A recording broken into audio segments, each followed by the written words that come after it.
Booker T. Washington. Excerpts from the Atlanta Exposition Address, 1895.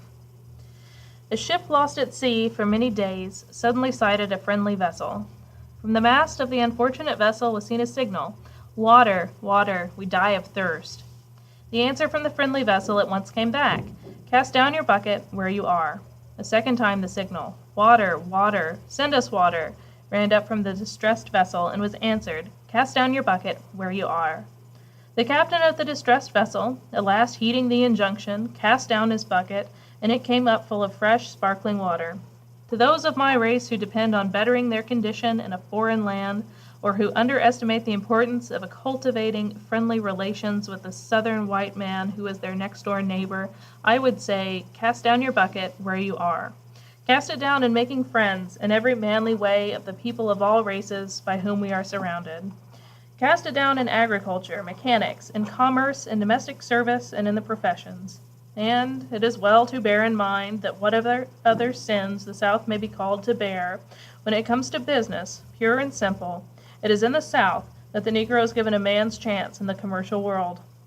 Our greatest danger is that in the great leap from slavery to freedom, we may overlook the fact that the masses of us are to live by the productions of our hands, and fail to keep in mind that we shall prosper in proportion as we learn to dignify and glorify common labor, and put brains and skill into the common occupations of life, shall prosper in proportion as we learn to draw the line between the ornamental and the useful.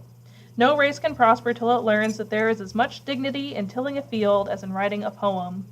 It is at the bottom of life that we must begin, and not at the top.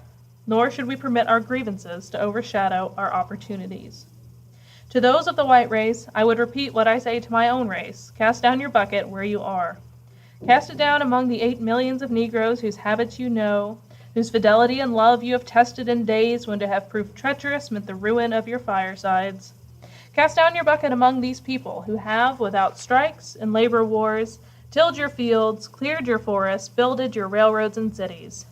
Casting down your bucket among my people, helping and encouraging them as you are doing on these grounds, into education of head, hand, and heart, you will find that they will buy your surplus land, make blossom the waste places in your fields, and run your factories.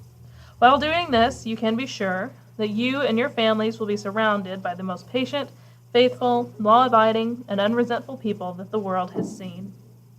As we have proved our loyalty to you in the past in nursing your children, watching the sick bed of your mothers and fathers, so in the future, in our humble way, we shall stand by you with a devotion that no foreigner can approach, ready to lay down our lives, if need be, in defense of yours, interlacing our industrial, commercial, civil, and religious lives with yours in a way that shall make the interests of both races one.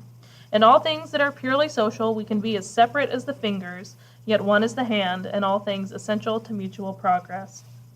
The wisest among my race understand that the agitation of questions of social equality is the extremest folly, and that progress and the enjoyment of all the privileges that will come to us must be the result of severe and constant struggle rather than artificial forcing. No race that has anything to contribute to the markets of the world is long in any degree ostracized. It is important and right that all privileges of the law be ours, but it is vastly more important that we be prepared for the exercises of those privileges. That opportunity to earn $1 in a factory just now is worth infinitely more than the opportunity to spend $1 in an opera house.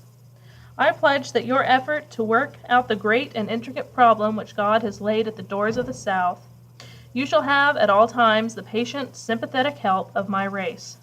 Let us pray a God will come, and of blotting out of sectional differences and racial animosities and suspicions, and a determination to administer absolute justice, and a willing obedience among all classes to the mandates of law. This, coupled with our material prosperity, will bring into our beloved South a new heaven and new earth.